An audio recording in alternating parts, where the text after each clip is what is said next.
Hey everyone. So you're wondering where my friend Mike Lindell is? Well, guess what? He was actually creating the My Slipper. It's like walking on clouds, right? Don't forget to use the promo code Carter, Carter, and you will receive 40% off of your My Slippers. Your whole family's going to love it.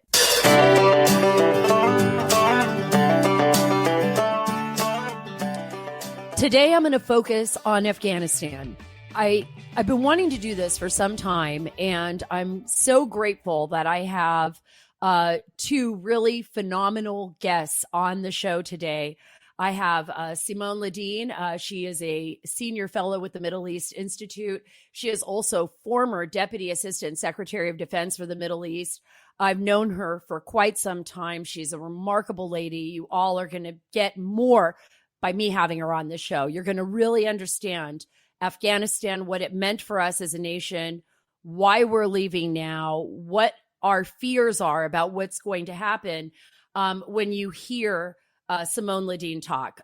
We also have a phenomenal guest, James Miervaldis. He is a board member for No One Left Behind. He is a consultant for the Department of Defense and an Army Reserve non-commissioned officer. He was deployed twice in support of the global war on terrorism. And why we are here, why we are speaking to you today about this, is because all of us, even me, had great friends and enormous assistance in Afghanistan from the Afghan people, some of the Afghan people. These are people who were willing to stand up with the risk of their own life to the Taliban. These are people that exemplify the American values that we espouse most. I mean, you want to talk about people that are willing to stand for liberty and freedom? That was Shireen, my friend, who drove me and took care of me and was more like family to me and still is. When I worked in Afghanistan. What about the men and women who were trained by our special forces to stand by our troops on the front lines in their own country against terrorism and against the Taliban, and were willing to risk everything, and some of them did. We're going to talk about those stories here, and I'm going to take you to places that you probably have never been. And I'm going to describe to you what it was like for me, what it was like for my husband, who also was on the front lines in Afghanistan fighting terrorism, what that nation meant for me. You know, it's interesting, epic moments in life, right? This was an epic moment in my life, Afghanistan. It changed everything for me. And I'll explain that in a little bit. But first, today's podcast is sponsored by the Association for Mature American Citizens, AMAC. It is the only conservative alternative to AARP. Go to amac.us/Carter. That's amac.us/Carter. Don't forget that. Put CARTER. It is a great organization, and I'm so grateful to AMAC for sponsoring this podcast. Let me take you to Afghanistan, late 2007, early 2008. Our forces are on the ground battling the Taliban. We have Iranian involvement with IRGC. Basically, we knew, but it wasn't out then publicly all the time, assisting the Taliban, making bigger and better bombs, affecting what was going on inside Afghanistan. You had the Pakistan government, playing games with our U.S. forces. I was a younger reporter heading out to the war zone. And I remember how terrifying it was, the very first time. Exciting, exhilarating, yes, but terrifying. I wanted to cover our U.S. forces out on the front lines. I believed it was so imperative that we share their stories. And I didn't want to just take what the Department of Defense was saying verbatim. I didn't want to just report a press release at the Washington Times. When I took the job at the Washington Times way back when, I told them I'd do it on the contingency that I would become the Pentagon correspondent and that I would get to cover the war. And they didn't have anyone covering the war at the time. So they agreed. They brought me on board. I was covering the U.S.-Mexico border. And then I, was in Washington, D.C., getting ready for my first basically deployment as a journalist to the war zone.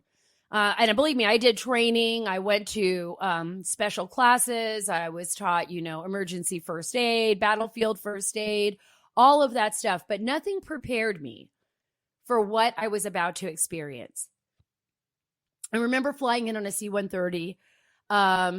We were coming over the Hindu Kush, and it was in the early morning hours as the sun was coming up. And I never saw anything quite like that in my life. I was up in the front with the pilot. I could look over these jagged mountains, snow-capped mountains, and this beautiful, gorgeous terrain that the closer you got to it and the more you looked at it, the more dangerous it was. I don't know how to explain that. Maybe let me explain to you how people become their, or their nations reflect the people, right? Afghanistan is a beautiful nation, but it has struggled through decades of war. They call it the place where empires go to die, the Great British Empire, right? Nobody wins in Afghanistan. Why? Because, it's a tribal society. What are you there to win, right? There's different mindsets about what Afghanistan is and what Afghanistan could have been. The people of Afghanistan are extraordinary people. It's and I'm going to talk to Simone about this, and I'm going to talk to James about this. They're very divided into tribal groups, and it's a lot different than maybe what you experience when you see it on television. When you think of Afghanistan, I'm sure a lot of you just think, oh, it's 2,000 years in the past, and everybody's living in caves. I don't know. I hear that all the time. That's not the case. That's not the case at all. They live in kalats, these homes that, families share. They're walled in, almost like compounds with little houses in them. They're in villages. There are people from Panjshir, from the Panjshir Valley. You could go all the way up to Herat, and it's a whole new different experience. Mazar Sharif with the Hazar tribe, or into southern Afghanistan with the Pashtun. And the people are extraordinary. I always say the people, their faces. I used to take these amazing photographs when I travel with my Afghan friends, and I did quite often, believe it or not. I didn't just spend time with our troops, which I loved. And by the way, I met a lot of Afghan interpreters, and that's what we're going to be talking about here, who worked with our U.S. forces on bases beside our U.S. forces, and also a lot of Afghan villagers who worked on the bases, looking for just some more money to feed their families. And they did so at the peril of their own life, because the Taliban was always lurking. And especially in southern Afghanistan, in the Pashtun regions, where the Taliban and the Talibs had control and do have a major control of that region. Right now, President Biden is ready to pull all of our troops out by September 11th. It is something that actually President Trump agreed with. It was one thing that President Trump has said, I congratulate Biden on this decision because that's what we wanted to do. But I want you to think about why we were there. And I want you to think about those that we leave behind, right? Those that we leave behind. And this is important. A lot of the people over this longest of American wars, a lot of the Afghan citizens that supported us are now targets of the Taliban and the terrorists that are in that region still. I know President Biden has great faith that the Afghan government will not collapse when we pull out. I hear it. There's stories all over the place. President Biden's chief diplomat for peace negotiations says Afghanistan will not collapse. I do not believe that. I believe it's only a matter of time before the Taliban and the warlords and the tribal differences rip Afghanistan apart again. It is a different place. But the people of Afghanistan are extraordinary, and those that supported our nation are extraordinary people. I know this. Some of them are my friends. Some of them put their lives on the line for our U.S. soldiers every single day. Some of them lost their lives, and those of their family members supporting us in the region. We should not desert them. we should not desert them. We should not leave them behind. It's really interesting. The last week, I didn't even expect to be doing this story, right, for this podcast. But the last week, I've actually met a few Uber drivers from Afghanistan. And the reason I knew they were from Afghanistan is because their phone would ring and they would answer and they would say, Bale, which is kind of like a greeting that you would hear in Afghanistan and, in South Asia. And I would say, oh, where are you from? What part of Afghanistan are you from? Oh, I'm from this region of Afghanistan. I'm from Wardak province, or I'm from Panjshir, or, and I would start talking to them, and they were so grateful to be a part of our nation. These are the few lucky ones that applied the legitimate way, that did everything we expect a great American to do, to stand up for freedom, to stand up for liberty, to stand alongside our soldiers, to be willing to give their lives, and in the end, benefited from the fact that, hey, we might not have done everything we wanted to do to succeed in Afghanistan. But guess what? We're going to bring you home with us. We're going to ensure the safety of your family, your safety from the enemies of the United States. That is the honorable American thing to do. That is the way we build allies. That is the way we build trust with people. We don't do it by walking away from people and saying, hey, good luck. Thanks a lot for helping. See you later. We don't do that. We don't build that kind of strength by behaving that way on the foreign stage. In fact, we lose a lot.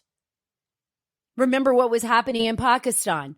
All I have to do is tell you about the doctor that basically had helped us target Osama bin Laden. And we basically turned our back on him. And now he's sitting in a prison as a traitor in Pakistan. We don't want to be that.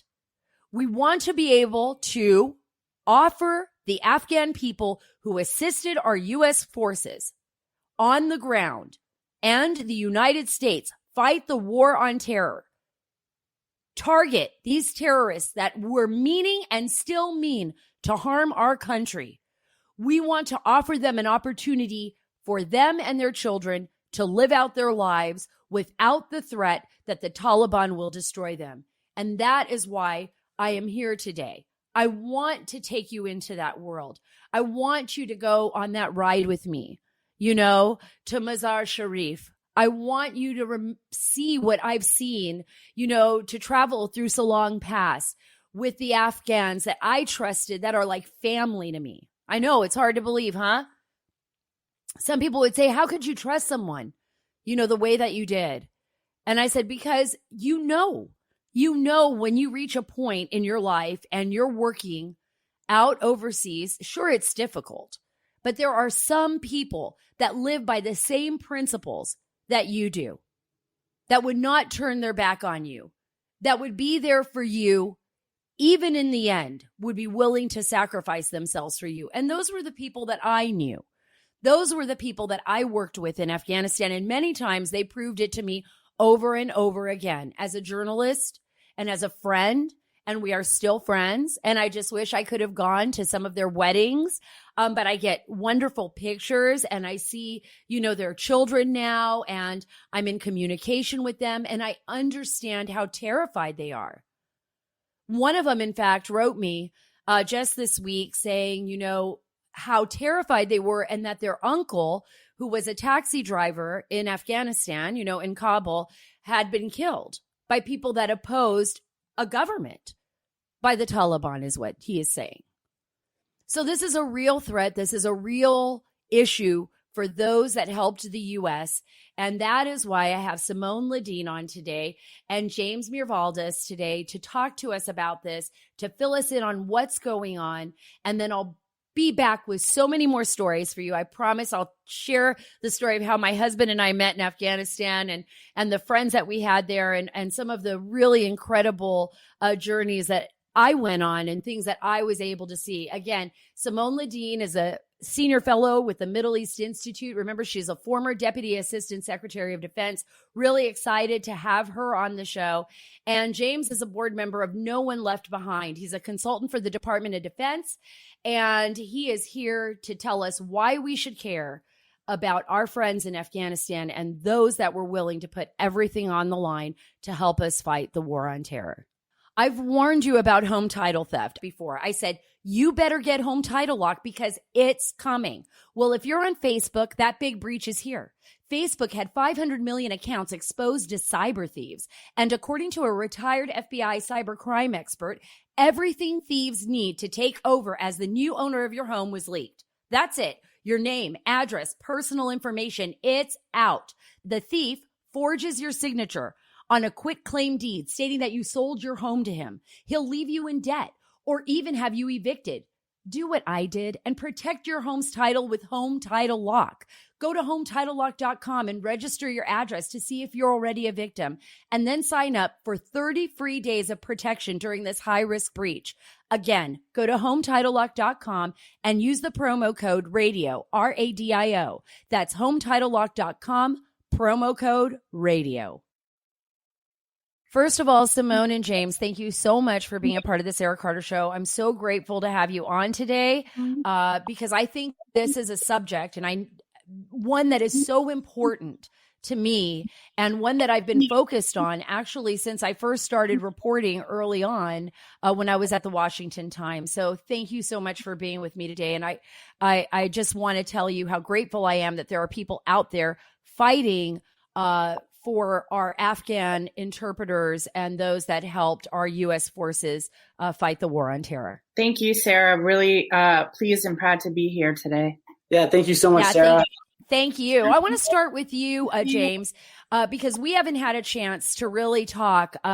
You have an organization called No One Left Behind. Can you explain to everybody what your organization does and why it's important as Americans that we support what you're doing? Absolutely.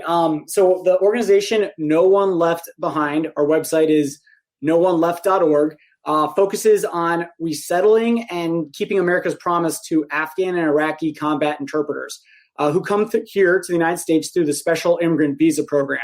So, Sara, your opening really got me because you were talking about the principles. And I don't know if you remember this word from overseas, but we live by the code of Pashtunwali, the honor code. Right.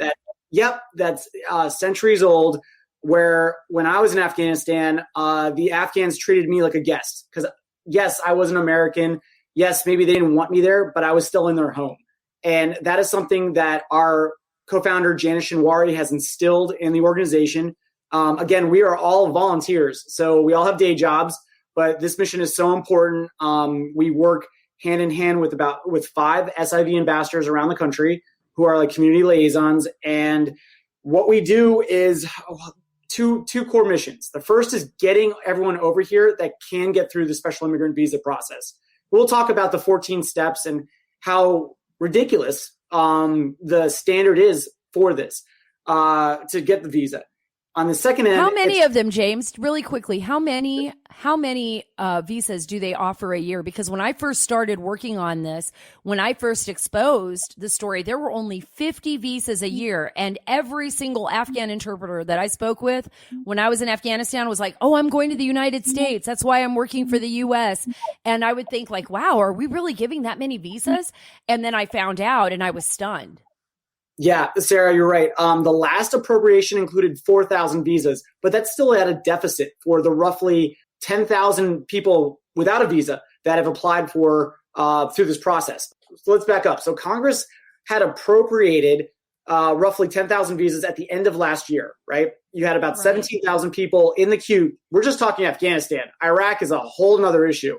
What's happened is a lot of folks have that impression. They think America promised me that if I did my faithful and valuable service for 2 years, they will fly me to the United States. They'll get me a job, get me a house, and off I go.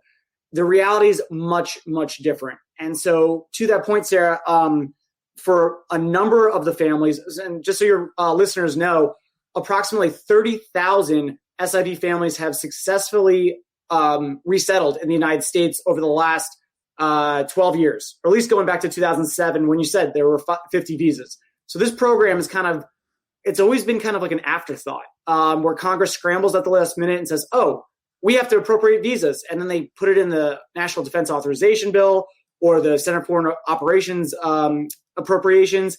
It never has a home. It's literally like a last minute thing.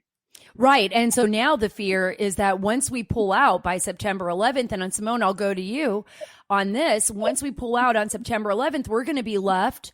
I mean, possibly all those that have applied for these visas are going to be left behind.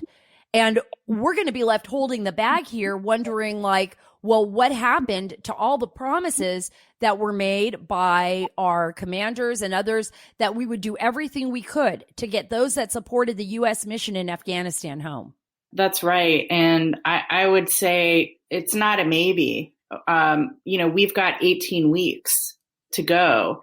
And the number of people that, James and his organization have really helpfully kind of put together requires a massive airlift operation. And I know General McKenzie, the commander of CENTCOM, was asked this past week, have you been ordered to undertake such an airlift? And he said, no, I haven't.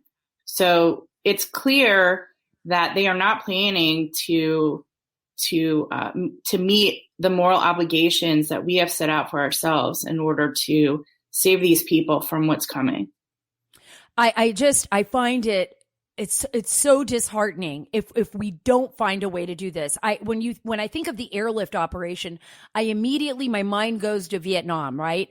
And I'm picturing all of the U.S. forces on the ground picking up, everybody that supported the United States and its mission in Vietnam, trying to airlift them out. Is that kind of a similar situation that they're trying to plan, or that you would want to see happen in Afghanistan, maybe in a little different way? I would hope if such an operation ever came to be, it would be a little better organized. I mean, I know, not to date myself, but, I don't remember the Vietnam War, let's say, or the airlift. But, I have seen a lot of videos and documentaries over the years that are really striking, where you see people literally hanging off of helicopters, getting lifted up off the ground as, the base or the embassy or wherever they are is getting swarmed.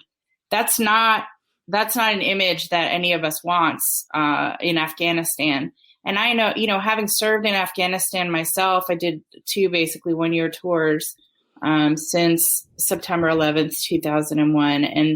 And I know we used to joke about, being the last person, on the last helicopter out, but it's not a joke anymore.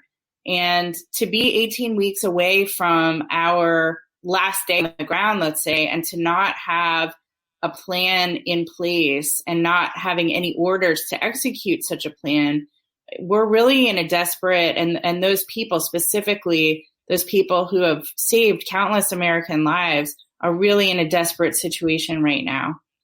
Let's talk about that. Before I get to you, James, I'm going to ask Simone quickly, because you do have a lot of experience on the ground in Afghanistan. And I've spent a lot of time there. My belief, and I'm really concerned about this, is that we only have 18 weeks. The Taliban is controlling a lot of the territory in Afghanistan right now. We know that based on intelligence that's coming through.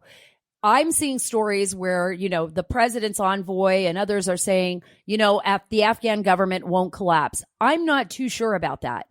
I have a very, this is only a guess on my part, a very deep feeling here that the Taliban will try to make a move on Kabul and that the government will collapse. In that case, and if that does happen, all those people that worked with U.S. forces are going to be on that list.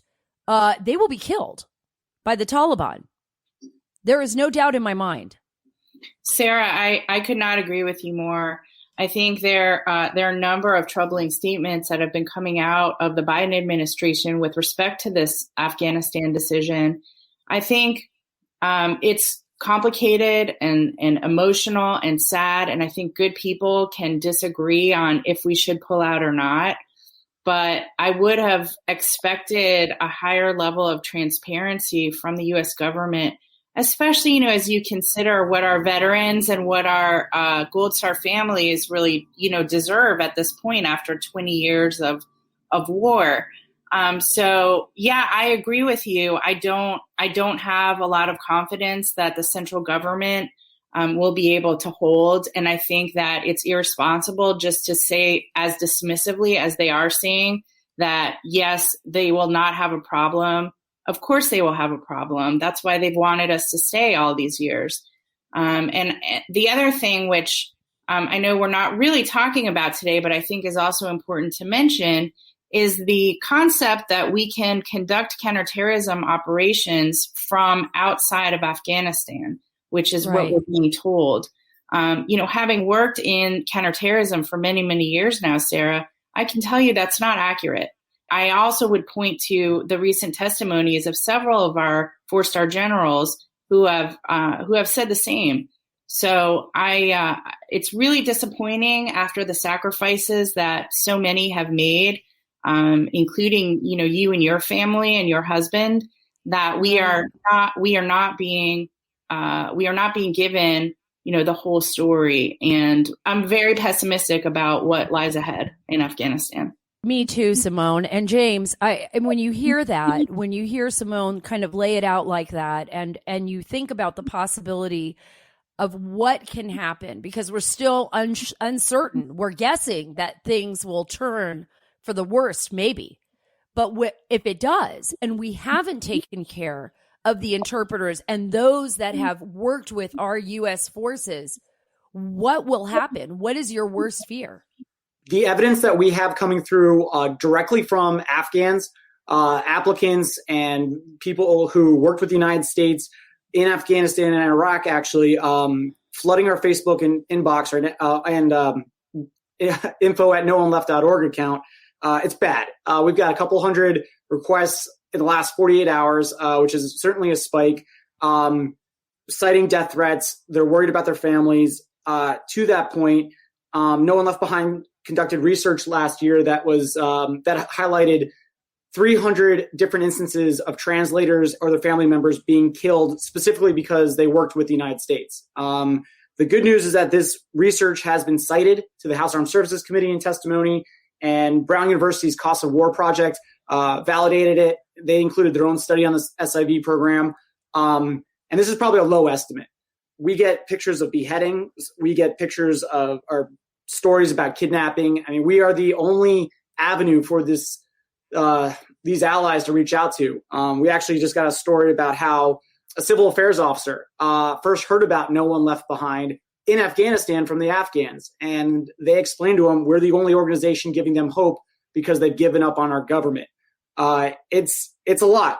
It's a lot. But I concur with Simone's fears that we've seen this before, what the Taliban did, certainly in the 90s. That's still relatively short time ago in Afghan history. And these families remember. They remember having being driven out in the middle of the night, beheadings, group assassinations. We are very, very concerned, and we're trying our best to work with the government to process as many visas as possible and keep our promise. Right. And you brought up a very good point too earlier, Simone, and you as well, James, in your response to what should be done. But it's those sacrifices. Like I want you all out there to understand, when you're hearing James and Simone talk, and when you hear my stories, it's because we have been so changed as a nation because of the war in Afghanistan. My husband was blinded. You all know that, in Afghanistan, fighting the war on terror. And, he was out there with Afghan fighters, on the front lines, fighting terrorists on the front lines to ensure that they would not come here. And when Simone brought up counterterrorism, when you're working these operations and as a journalist covering these stories, you realize you have no concept of what's going on unless you're in that space. The only way to get the information necessary in order to, A, even have a chance at protecting the homeland, protecting your country from an attack by Al Qaeda, from an attack by Islamic State or another extremist organization, is to actually be in that space and to understand what is going on, to have that human intelligence. That's what the interpreters did. That's what the people on the ground in Afghanistan did for Americans too. It wasn't just translating a conversation. It was like being able to assist us assist us understand what is going on to protect our country, to protect you from ever experiencing what they are going through daily in their own country. It is a totally different world. But the thing is this, even if it's a different world, we're the same people. They have the same, I don't know, Simone, maybe you can explain this, and then James, I'll go to you. But like, I think about like when I would sit down and have dinners with my friends, my Afghan friends in Afghanistan, I would go to Kabul, go to their family home, or go up to Panjshir and eat at the farm and, spend time with their kids, playing in the river and just walk. I mean, it was just, I used to think of it as Shangri-La when I'd go up to the Panjshir region. It was just so exquisitely beautiful and the people were so welcoming. And then I remember the same type of the Pashtunwali experience, in the South. Can you explain that a little bit, just a little bit about that connectivity with people, how it can be so strong and what that means for us here? Yeah, absolutely. And really, thanks for asking that. I'm kind of jealous listening to your stories because we weren't really allowed to do a lot of the things that you were able to do. So that's wonderful. My first tour in Afghanistan was in 2005, and I spent a lot of my time in the western border region with Iran, where I was working with a team of our finest members of the armed forces, focusing on a border security project. And we worked with Afghan border police, and we worked with an Afghan border police commander specifically, who was basically a legend among his men.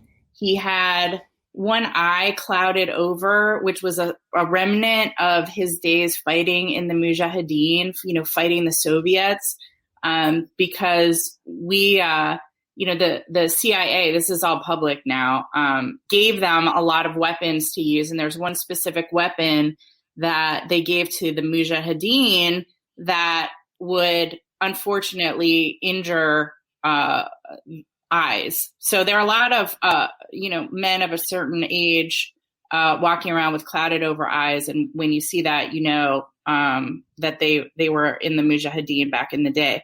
So this man that we worked with, the border police commander, his name was Ayub. He was one of those men. He always wore sunglasses, and he was really revered. I mean, his men had a serious hero worship, and rightly so. I mean, he was a very tough commander. There are a lot of stories that people like to tell about the Afghans, kind of when they're faced with battle, they turn and run. This was not the case with them. I mean, they would stand their ground, they would fight. And for a while they won. They were cleaning up drug trafficking in that region. There were a lot of kind of nefarious things going on that he stopped. I mean, legitimately stopped. And unfortunately, because he was so successful, he was also targeted. And, we didn't have a huge force out there. We specifically trained him, equipped him. We gave him and his men, extra fuel so they could do their missions effectively. And unfortunately, because he was so successful and he wouldn't get bought off by the drug traffickers or the terrorists, he was targeted in an IED, a remote controlled IED that his vehicle drove over one day. And unfortunately, it killed him. Just really quickly, those are the stories that I would remember, all the guys that were out there. And you're right. I don't think people really understand until we look back on this history. The Afghan people, they are fighters. They are warriors. And I remember even when some of them that I know here would see my husband and he would tell the story, about what happened. In fact, a really good Afghan friend who was wounded as well, he felt connected to my husband in the battle against the Talibs and, against Al-Qaeda, and really looked at my husband like, wow, you're a hero. You're willing to put yourself on the line. We're willing to put ourselves on the line as well. Totally. I just wanted to add one thing, Sarah, which is that he was in charge of, training new recruits for the mission as well. And one day there was a big, what they called a riot in the training center. And he found out that it was because during the human rights session, someone said, women are equal to men, and that caused a riot. And he actually had, one day when I was in his office, we would have lunch sometimes and talk about the mission. He had them brought in, these two kind of troublemakers, in flex cuffs to see me. And he said, this is a woman who we need to help us. Like, get with the program, gentlemen. We had a translator who was, because Ayub didn't speak English, he was translating this whole thing to me. I was a little scared. I'm not going to lie. I was like, oh dear, they're not happy I'm here. But he explained in a really kind of passionate and moving way how, you guys are backwards. The rest of the world doesn't think this way. She's here, to help us as a representative of the U.S. government. And you need to, get with modern times. That's an amazing story, Simone. That's an amazing story. I can understand how you would feel, like a little bit taken back, but it's so incredible because that's really the issue. When you think about it, little by little, we make a difference in the world by just being there, by your presence alone. And I'm going to go to you, James, but I gotta tell Simone this, because this is just, I guess we're sharing stories now, right? And I remember going to a village once, and I was with a Marine unit, out in Helmand province. And there was a little girl, and I was the only woman with all these Marines. And when I removed my helmet from my head, because I had a flak vest on and everything, and then I went to put my scarf over my head, this little girl fell backwards. She almost passed out. Like, she literally couldn't believe it. She was like, she thought I was going to get killed. Her father was like, she had never seen a woman walking with men like this before. So I think, little by little, we make a difference. James, what is it that you would like people to understand about? And I'm looking at your website right now, you guys. If you don't get a chance to do it while you're listening to this podcast, please go to No One Left. It's nooneleft.org, right? That's correct. Okay. I want your audience to know a couple things. One, this experience and these stories are more common than you think. So Sarah, you are a part of a pretty cool club. I don't know if you've ever talked to Pete Hegseth, but he worked hard to bring his two interpreters through the SIV program. Ambassador Nikki Haley, her husband brought over his two Afghan interpreters. And actually, a lot of people don't know this, breaking news on your show, but they are very proud. They actually hosted a family after one of the Afghan interpreter families. They brought them into the home for about 3 weeks. They don't talk about it. They don't brag about it. But because Lutheran Services had finished their 6 months of initial refugee support, and the family still needed help. So Ambassador Haley and her family brought a family into their home. I mean, that just gives you goosebumps. Right. That's amazing. That's amazing. I got to get her on the show to talk about this. That's what I'm going to do. I'm going to reach out to Ambassador Haley. I want you on the show to discuss that. I know she doesn't want to talk about it, but now is a good time. Now is a good time to talk about how important that is.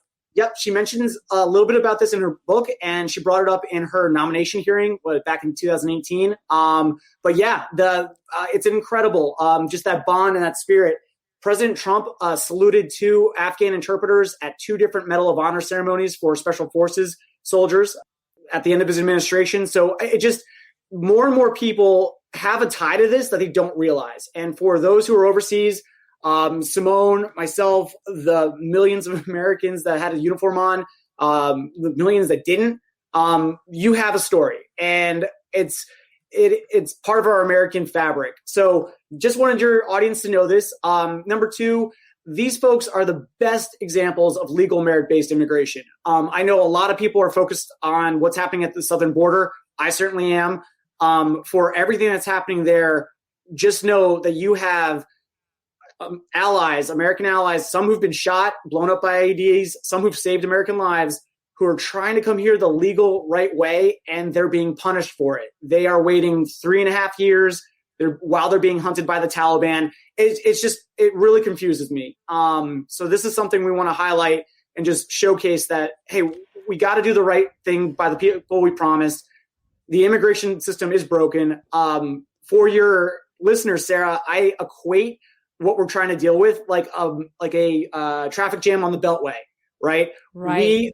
All the different immigration cases, everything coming across the southern border, your political asylees, religious refugees, Syrian refugees, right, from back in the day, your SIVs. Right. Everything is using the same set of resources, the same assessors, the same computer systems. No, we need an HOV lane for people who are assets, like Simone was talking about, like you were talking about, human resources. We need to get them through and keep our promise as soon as possible. And the last thing I'll tell your listeners, I had a great email conversation with Speaker Gingrich. And a lot of people, there's a feeling out there like, hey, okay, we've gotten 30,000 families over. That's enough. No. Look at this long term. We've been fighting the Taliban with trillions of dollars. The Brown University Cost of War Project has done a great job looking at the amount of money spent. And I think it's a fair question for any American to look at that and say, okay, what did that get us? Because there's a lot of dead Americans, but we know the Taliban now has control over more of Afghanistan than it did in 2001. So what was the return on investment? What I'd say to those listeners is that this is a long game. All right, we've tried to defeat the Taliban with bombs and missiles. What this is making sure that we can give the American dream to our allies, have them be successful, and then return to the region with investments, ideas, standing up more girls' schools, promoting human rights. We're fighting the next generation. This is a 30, 40-year war. So, okay, the first half, it was a draw. But by standing up our allies, making sure they can make it in America, be safe, be happy, their heart is always going to be looking back to see what they can do to stabilize the region. And that's the hearts and minds that we really need to take care of. 100%. That is the HOV lane. Look, that President Biden needs to get in place right now. I absolutely believe that. You know, I spent a lot of time on the U.S.-Mexico border. The stories there are gut-wrenching. I focus on the humanitarian issues and the crisis of a failed system at the border.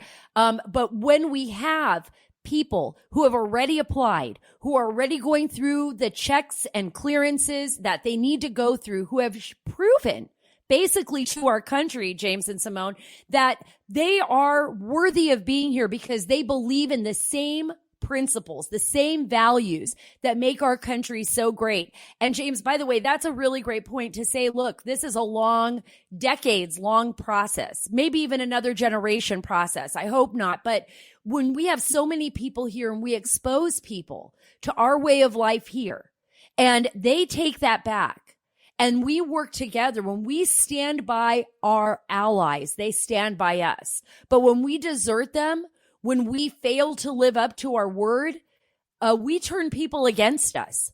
And it makes for a much worse situation. What can the American people do? I have two questions for both of you. One, what can Americans do to get behind this, to make things happen, to actually support No One Left Behind? And two, what if you had an opportunity, either of you, to sit in the Oval Office to speak with President Biden, what would you tell him that would get him to change his mind or get him to take action right away on this so that we can get some of these heroes home with our heroes?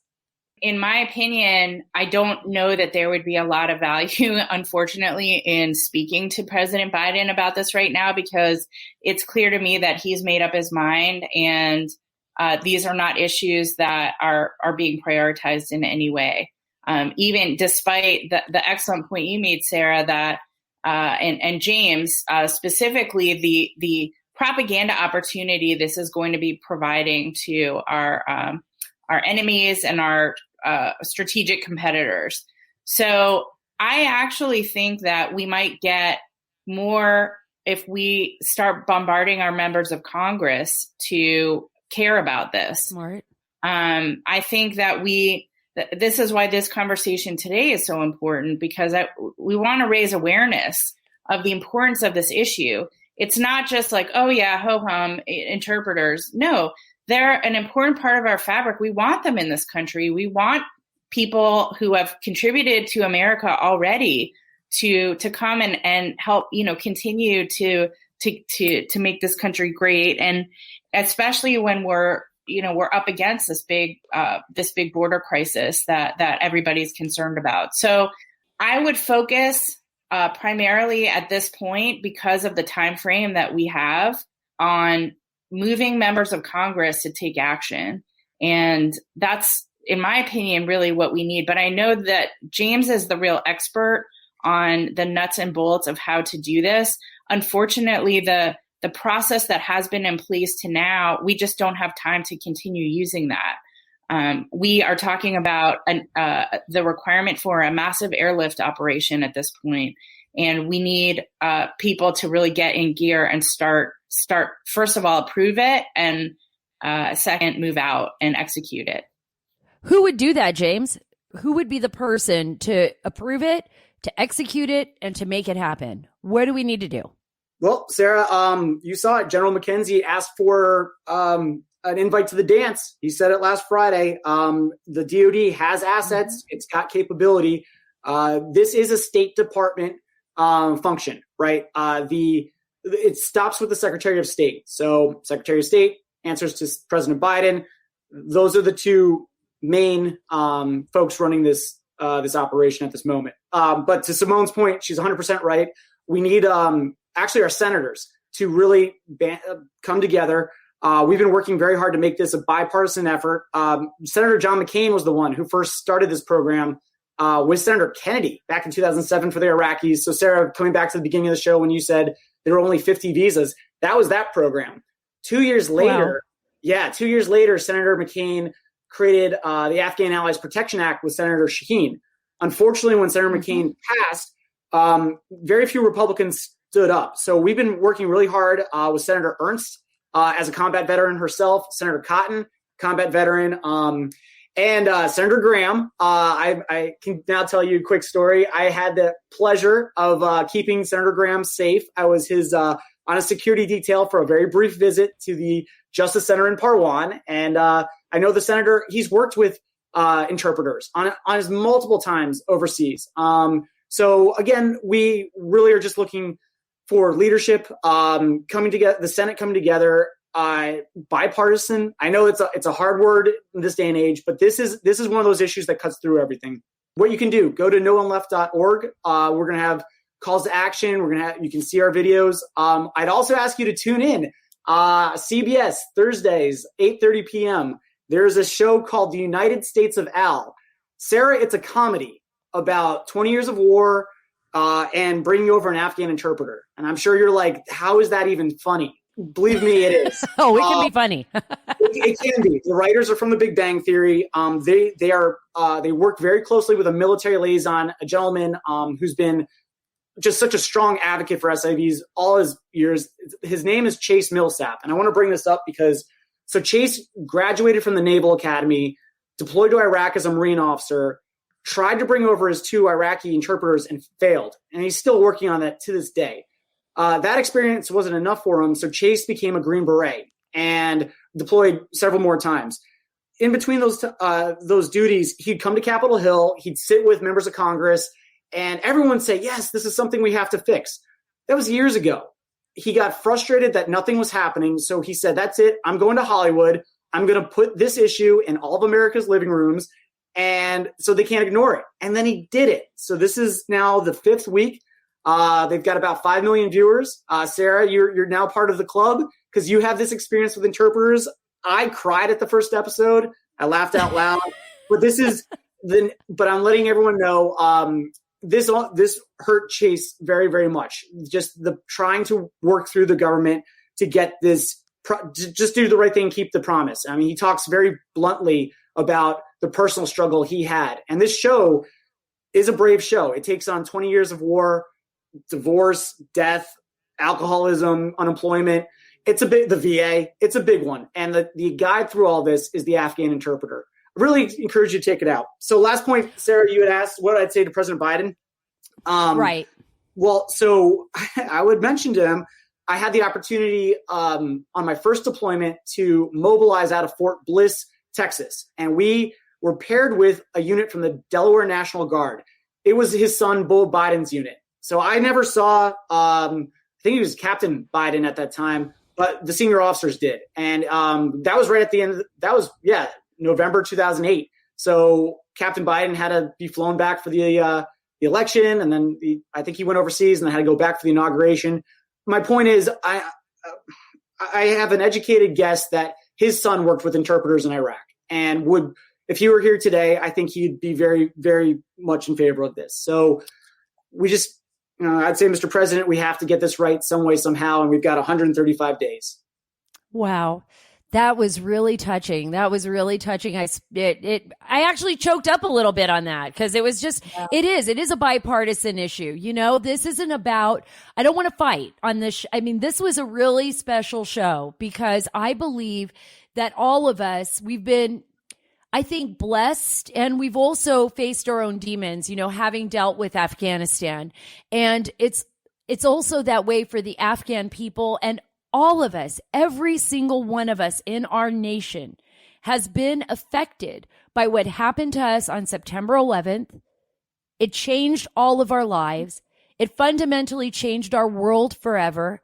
And it united us with people so far away. And I think we found some commonality, even with people that live so far away. And we've just got to stand by those principles. We've got to do the right thing. I am not going to miss one episode of the United States of Al ever now, because I am cannot believe I have not been watching that. All right. Too much time on Netflix, I guess. I'm going to support my Afghan friends and my military friends with the United States of Al. I'm not going to miss that. I am going to do everything I can to draw attention to this, Simone and James. I will continue to talk. All of you out there, please, please, please. NoOneLeft.org, NoOneLeft.org. Let's not forget this. Let's reach out. Senator Tom Cotton's awesome. Senator Lindsey Graham. Find anyone, any of your senators. I don't care if they're Democrat or Republican. Just call them up and say, look, we want to end this war feeling as though we did the right thing, the best that we could. That's the best way to walk away from Afghanistan, from the 20-year war. We're still going to be, I believe, connected to this region for a very long time. But let's do the right thing when we walk away from it. Simone, James, thank you so much for being a part of this show. It really touched my heart. You brought back so many memories, so many things that I'd love to have you back on the show. I'd love to bring you back and keep pushing this issue as we, in these last, 18 weeks that are left before we pull out. So anything that you need from me, just let me know. Thank you. And Simone, thank you so much for connecting us with Sara and all the service you provided overseas to keep our country safe. Sara, thank you for all the work you're doing, the brave work you're doing reporting at the border. I heard your podcast with Michael Yan, so that sounds like that's going to be a fun trip. So just yeah. You stay safe. We need you. Sara, this is one of my favorite quotes. It sounds weird, but it's one of my favorite quotes around 9/11. And it comes from Deborah Burlingame, whose brother Chick was the pilot of American Airlines Flight 77. Yeah. And her quote is, she said this in 2005, talking about the World Trade Center Memorial. She said, 9/11 is a story of human decency triumphing over human depravity. We are not going to leave our allies behind. That's not how we're going to close this chapter after 20 years of war. We ask everyone just to come to NoOneLeft.org and just thank everyone for their support. 100%. 100%. Thank you both for your service to our nation. Thank you for everything you're doing. And you are always welcome on this show, James and Simone. You're a friend of our nation. You're fighters, and you're the kind of people that I want to be in a foxhole with. Same here, Sara. Same here. Thank you for all you're doing. And thank you so much, especially today, for bringing attention to this important issue. And I really hope that your listeners have been moved by what they heard today and can help join this effort in doing the right thing and meeting our moral obligation. That's right. That's right. And I know they will. I know we will. I'll do everything in my power to speak to the right people about this. And we're not going to forget. We're not going to forget our allies that did so much for us. Thanks so much, you guys. Afghanistan. I mean, it's 20 years of our lives focused in on that issue. I think that's why it was important that we had both Simone and James on the show. But I want you to hear, this clip. Now, this is actually me in 2011. In 2011, I can't believe how much time has gone by, talking about Afghanistan. I was on C-SPAN, and they were asking me about the drawdown that was going to take place in 2011. Listen to this. From the very first time that it was announced, that President Obama announced the drawdown, there were a lot of people frustrated by giving a date. There was also the other side that said we needed to have some kind of resolution to this, some kind of drawdown. But the drawdown date itself has been used by the Taliban, this I can tell you because I know this, as a propaganda message for recruitment. And the Taliban wants to be back in power. Mind you, they have no problem waiting us out. They are patient and they will wait us out. And unfortunately, we've seen a resurgence of Taliban that we didn't see in the early years after the invasion. We're seeing that now. So I think this is a very difficult subject, because if we draw down in July 2011, according to the people that I've spoken with, if we do not have the resources there to stop this, if we do not give General Petraeus what he needs to win, and win is a really strange word because what winning entails may not be what everyone thinks, but to dismantle the Taliban and to dismantle some of these groups so that the Afghan people themselves can get on their own feet. What we could see in Afghanistan is a resurgence of the Taliban, a new safe haven for terrorist organizations, and a problem that will come back to haunt us in the future. And that was it. That was the truth. And that's what I saw. And that's the reason why I traveled into the region, to tell the stories directly from the war zone, because there was no other way to get that information. No other way at all. That's why I'm going to the border now. I mean, this is the funniest thing that I have seen in a long time. And this is President Biden. I don't mean to be bashing on him right here. On immigration, this is him speaking to the joint session. He was at the national address, and Ted Cruz is literally, Senator Ted Cruz of Texas is literally falling asleep as Biden is talking. Listen to this. I started. Immigration has always been essential to America. Let's end our exhausting war over immigration. For more than 30 years, politicians have talked about immigration reform, and we've done nothing about it. It's time to fix it. On day one of my presidency, I kept my commitment and sent a comprehensive immigration bill to the United States Congress. If you believe we need to secure the border, pass it, because it has a lot of money for high-tech border security. If you believe in a pathway to citizenship, pass it. It's over 11 million undocumented folks, the vast majority of here overstaying visas. Pass it. We can actually, if you actually want to solve a problem, I've sent a bill to take a close look at it. Ted Cruz is if you guys aren't watching this on YouTube, Ted Cruz literally is his eyes are opening wide, they were shut, and he just can't even believe he's still there. He must have been having some kind of weird dream. Something was going on there. By the way, when you look at this video and you see the historic moment of two women in power behind the president of the United States, of Vice President Kamala Harris, House Speaker Nancy Pelosi, and then their faces, literally they've been vaccinated, but their faces are covered in masks, kind of like Silence of the Lambs or something back there. I don't even know what's going on, but it is so ridiculous. It is so ridiculous that is the first historic photo op, the first historic moment of two women in power in American history with their faces covered. Okay, I know it's COVID and everything, but come on. If you've had your vaccinations, the president's mask is off. You can take off your mask. Maybe they were using it because it was so boring that they would try to like hide their eyes behind their mask, like Wally was talking. I have no idea that something was going on there. I would have suggested if I was there, you know what? Optics, schmoptics. Throw away those masks. You guys have already had your vaccination. Let's move on with it. Let's get going. Stop trying to virtue signal. By the way, speaking of virtue signalers, Joy Reid, so insane. She is like bragging about being vaccinated and double masking. This is like getting crazy, folks. Listen to this. I am among the fully vaccinated, joined Team Pfizer, and I did go jogging today in the park. This was the mask that I wore with a doctor's mask under it. And most of the people that I saw that were in the park was packed. I would say like 95% of the people still had masks on. Why? Why do they have masks on? Even the CDC said you could take off your mask if you're outside. I don't know what they want to cover their face. Do they want to give up? They want to give up freedoms. It's like, oh, I can, this is crazy because I want you to think about this. There's like this whole group of people in the world that really desperately desire to belong to a club where their leader tells them what to do about everything.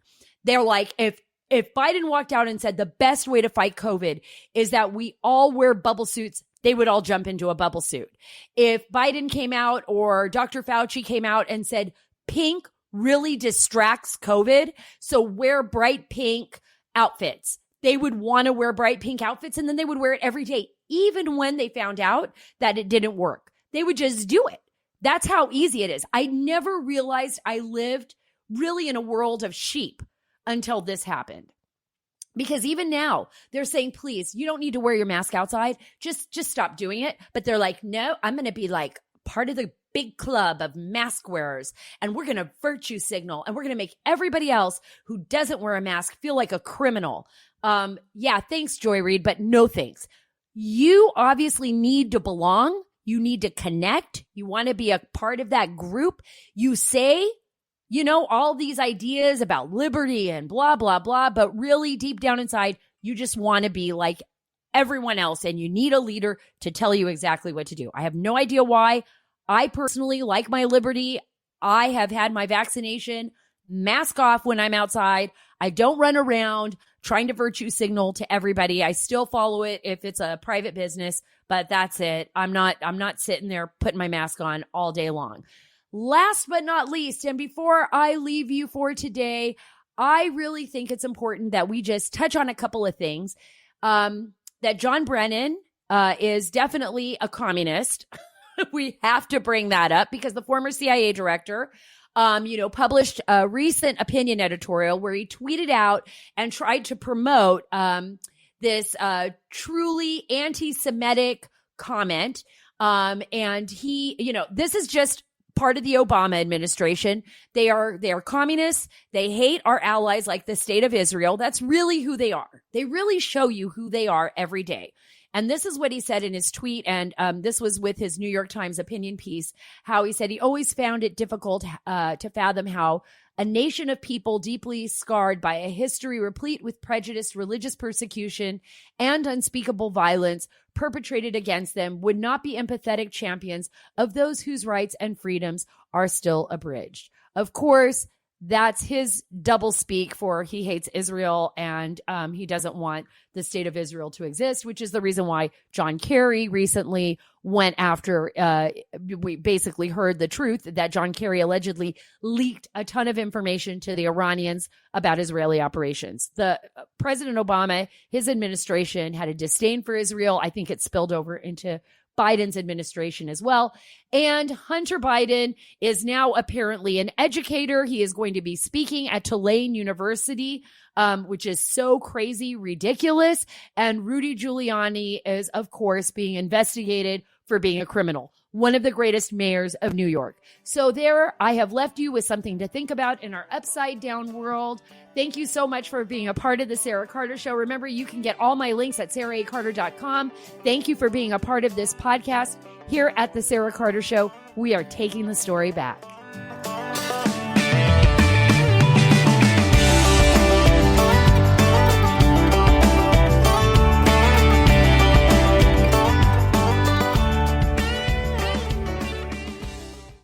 Today, I'm joined by Rebecca Weber, the CEO of the Association for Mature American Citizens. It's also known as AMAC. Explain the differences. What makes AMAC superior to AARP beyond the fact that we don't agree with their leftist ideology? What makes us so unique is that we truly do take our marching orders from our membership. Before we go out and about and advocate for any issue, we do consult with our AMAC members, and we do that through a variety of ways. But that really makes us very different, where AARP stood in support of Obamacare, even though their membership was largely against. AMAC will stand in support of our membership. In addition, Sara, we offer benefits. We offer benefits just like the AARP. Ours are better because we offer choices. For example, you can call AMAC for your Medicare, and we're not going to do a one-size-fits-all one plan. The AARP endorses United Healthcare, whereas AMAC has its own trusted in-house licensed insurance advisors that are working for AMAC, stand for our mission of faith, family, and freedom, and then go about offering real choices. We do a lot of things like that that I think make us very different and make us, quite frankly, better. Rebecca, thanks so much for being with me today. I'm honored to have you and AMAC as a sponsor for the Sara Carter Show. You know, for more information, folks, visit amac.us/Carter.